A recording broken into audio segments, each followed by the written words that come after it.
So we're gonna start by cutting up our vegetables. I'm gonna be using peppers, zucchini, carrots, and broccoli. And first, I'm cutting up the yellow pepper into thin slices.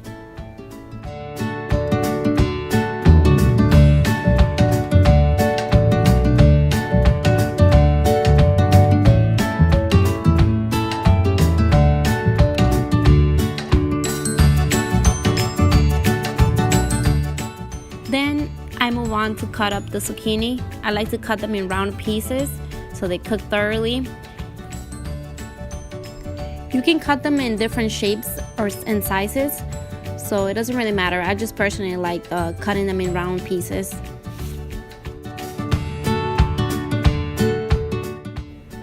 Then we're gonna take some carrots. Here I'm using some baby carrots, but you can use regular carrots. It doesn't have to be these ones.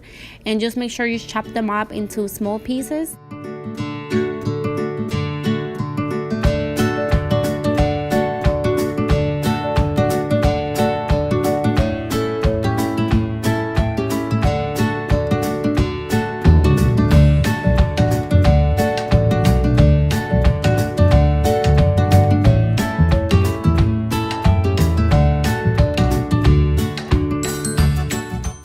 So I already preheated my pan, and I'm just gonna spray some coconut oil so my vegetables do not stick.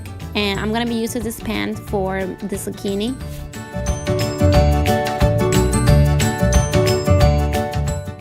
So you want to make sure you spread them out so they don't overcrowd each other, and that way you get a nice grill mark on each one of them.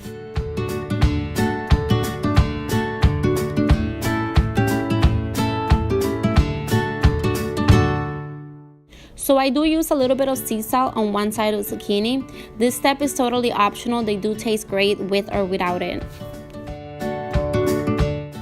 So while the zucchini is cooking, I'm gonna use the coconut oil and spray the pan. And I'm gonna be using this for the mixed vegetables. But I am placing the broccoli first because since it's frozen, I want it to defreeze a little bit before I add the other vegetables because I don't want them to overcook while the broccoli defreezes. If you guys are wondering, these are the broccolis I use. I get mine at Walmart, but I'm pretty sure you can find them at your local supermarkets. So I don't like my zucchini to be soggy, so I leave them about 5 minutes for them to cook on medium-high heat. And this is when I flip them, this is how they look like. They're not burnt, they're just right. Some of them, the center ones are a little more cooked than the outer ones. So when that happens, just kind of like move them around so they can cook evenly throughout.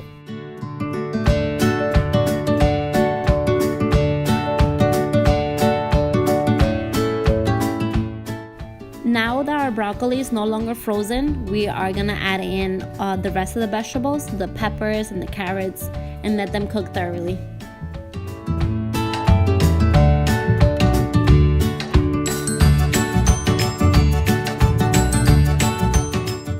So our zucchinis are all done. We're just gonna remove them from the pan to prevent them from overcooking, and then that's when they get soggy. So we're gonna remove them.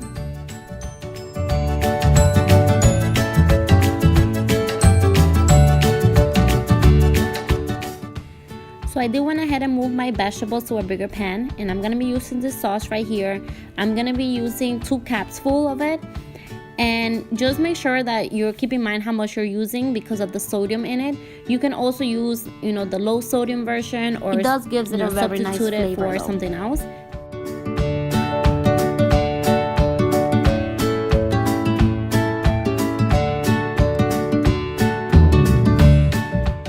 Lastly, we're gonna move on to the shrimps.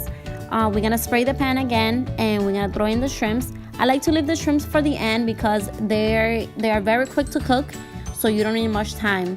And we're gonna be using the sazon, Caribbean sazon, to season it. And we're gonna be using this and a little bit of oregano, but literally you can use any type of seasoning that you want. Just make sure that it's not too much sodium or you don't want to add unnecessary calories. So shrimps are very easy to season. Just with 2 simple things, they're gonna be tasting amazing.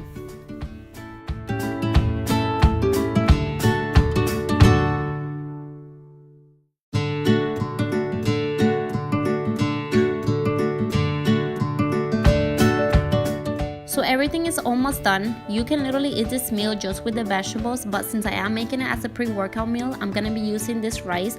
You put 90 seconds in the microwave and it's done. So this is the final product. It turned out to be amazing. It tastes as good as it looks, trust me. And like I said, the rice is optional. You can just have this meal just with the veggies. It's gonna taste just as great, but I am taking it as a pre-workout meal, so we need the extra carbs. If you guys like this recipe and want to see more, subscribe to my channel and leave comments in the comment section. Thank you.